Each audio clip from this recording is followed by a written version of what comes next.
একদিন এক ছোট কাক তার চারিপাশে থাকা পাখিদের দিকে তাকিয়ে হতাশ হয়ে পড়ল। সে দেখল ময়ূরদের রঙিন পালক কতই না সুন্দর, আর তার নিজের পালকগুলি খুবই কালো আর কুৎসিত ছিল। সে মনে মনে ভাবলো, আমার যদি ময়ূরদের মতো সুন্দর পালক হতো তাহলে আমাকে দেখতে কতই না সুন্দর লাগতো।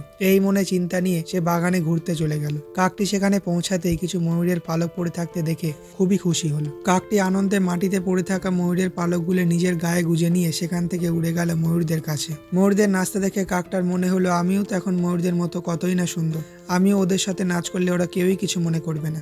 এই ভেবে কাকটি ময়ূরের দলের সাথে মিশে নাচতে আরম্ভ করলো। কিন্তু ময়ূররা বুঝে গেল এ আদৌ কোনো ময়ূর না, ময়ূররূপী কাক। ময়ূরেরা কাকটিকে বলল, তুমি বাহ্যিক সৌন্দর্যতা ধার করলেও মনে রেখো তুমি একটি কাক।